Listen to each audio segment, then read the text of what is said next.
Hello guys, nandito na naman tayo. Again, siyempre magandang umaga muna dyan at magandang gabi rito. Eto guys, naku po Rudy. Medyo hindi talaga magandang balita ito, lalo na sa 18 Marites, ano? Sa palagay ko, pagkukumustahin natin ngayon yung 18 Marites, malamang-lamang itong mga ito ngayon ay mga busabos na. Naging busabos na sa kanilang kagaguhan, sa kanilang kabubuhan, ano? Pero bukod sa, syempre nakakulong na nga si Mike Diferensya, yung kanilang financier.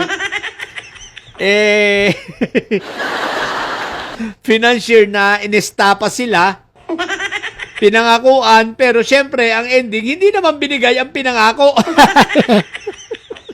Hanggang sa mga makulong na lang. At ngayon, naiwan naman sila rito kay Atty. Baluga. Na ito ang ating pag-uusapan ngayon sapagkat itong si Atty. Baluga ay may malaking problema. Diyos ko po, Rudy! Ito ang pag-usapan natin. Basahin natin ang post ng Bilyonaryo News. Ang sabi rito, ha? Ayan nga pala si Atty. Baluga, ha?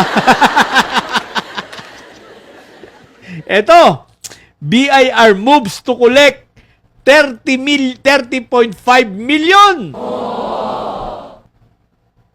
Okay nam. Estapador pala tong hinayupak na to. Tax evader pala tong hinayupak na ito si Atty. Baluga. Ayan o, BIR moves to collect 30.5 million. Ano ibig sabihin yan? Di ito ayan o. Ito ay tumatakbo sa buwis. Pakayabang. Akala mo kung sinong malinis. Sabagay, alam naman natin diskarte na nito nung una pa. Kaya lang, ngayon lang ito. Ngayon lang nabisto. Diba? Buti nga sa yung hinayupa ka.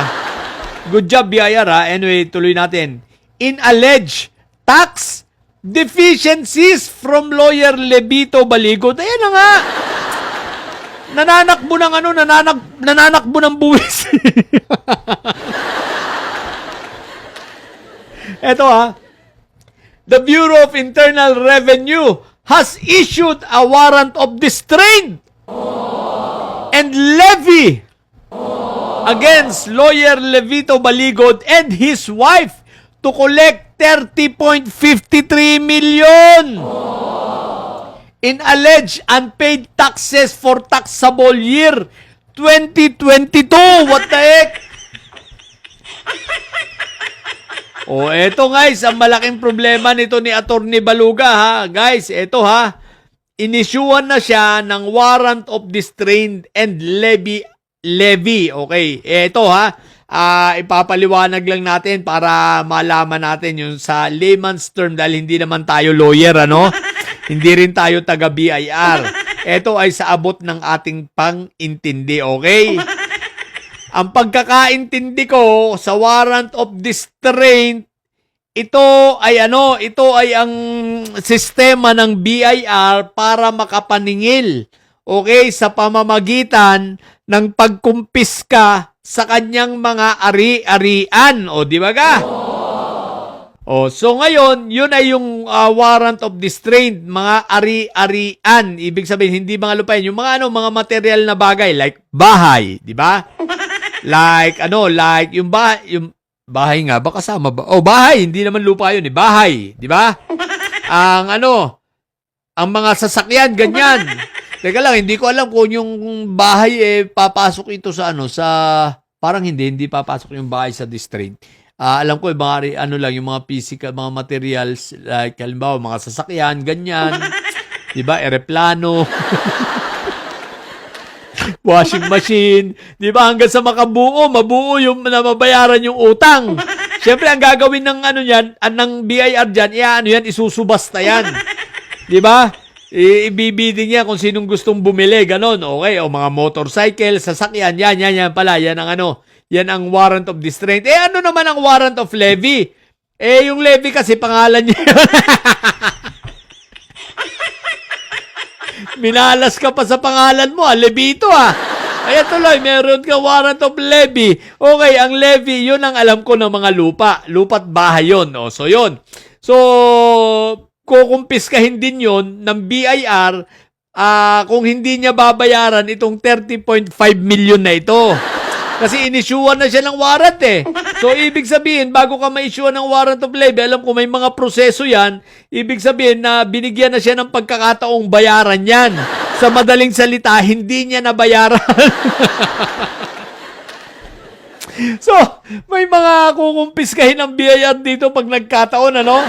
Kung hindi pa siya makikipag-negosasyon dyan. Ang problema nito si Atty. Baluga, wala na nga siyang kliyente sa pagiging abogado niya. Ang dami pa niyang kaso. Ang dami pa niyang papiyansahan. Hindi pa lumalabas yung iba niyang papiyansahan, ha? Marami pa siyang mga kasong kailangan niya magpiyansa, hindi pa lang lumalabas ang warrant of arrest niya. Ngayon, ang problema ay ganito, yung 18 busabos na ngayon, na puro mga dugyot at mga amoy lugang, mga bobot tatanga-tanga, na mga 18 marites, di ba kargo niya? Naiwan sa kanya, di ba? So ngayon, kaya hindi tayo magtataka kapag ang mga ito ay magbabaliktaran na. Syempre, naghihirap na eh. Ngayon, ayan 30.5 million, malamang embargo na ng BIR yung mga lupain nito. Di ba? Embargo na. Di ba nga, ngayon, ang problema, kawawa naman yung 18 marites. Umaasa na lang yung mga yun kay Baluga, di ba? Paano kung lumabas ang warrant ng mga ito galing sa yung kay warrant galing kay Adjong na dito sa Marawi. Hindi lang yun. Pagkalabas ng warrant sa Marawi, lalabas din yung warrant sa Negros. Yung kay Barbers.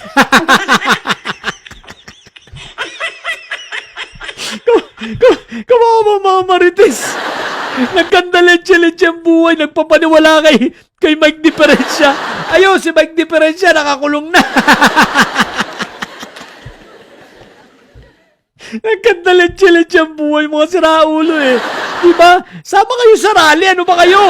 May rally uli yung parating. Sama kayo para ano pala naman guys? 300 pala. Tumaas na, hindi na 150. Simula nang may umangal sa 150 yung bata, 'di ba, na maangas yung nang bubuli kay Vice Ganda, 'di ba? Simula nung umangal ng 150 yon, ngayon ang bigayan na 300.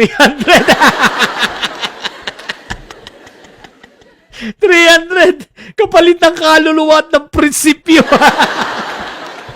18 marites, pagtiyagaan nyo na yon. Yung 300 na yon, kaysa naman, 'di ba? Total darating ang panahon, iiwanan din kayo nito ni Atty. Baluga, maniwala kayo. Hindi niya kakayanin na masustain ang lahat ng kaso ninyo. Sa dami ba naman na nagkaso sa inyo, hindi niya masusustain yan, maniwala kayo. Ito nga, na-issuean siya ng na-issuean siya ng warrant of distraint and levy. Ibig sabihin, talagang ito ay nagigipit na rin. Kasi nga, nakulong si Mike Diferensya, malay mo, inistapan din siya ni Mike Diferensya. Hindi natin alam. Pero kayo nga, inistapan, malamang-lamang. Dalawa lang yan eh. Baka naman naibigay na sa kanya yung bayad sa inyo. At kayo nga inistapan, pero duda ko, hindi pa. Palagay ko pare-pareho kayo na-istapa. Kaya good luck sa inyo, 18 marites. Good luck din dito kay Atty. Baluga. Ayan na, talagang kinakarma na kayong mga hinayupa kayo. Ang huling payo ko sa 18 marites, sali na lang kayo sa rally. Sayang din yung 300. Pinagtyagaan ng 300. What the heck? Yun lang. Congratulations again kay Atty. Baluga. Sa mga bobong didilis at may sahid dyan na nyo, ang tatay nyo ay preso, BP nyo ay bobo. Manatili kayo mga bobo at may sahid sapagkat ang may sayad ay lagi high blood. Bye.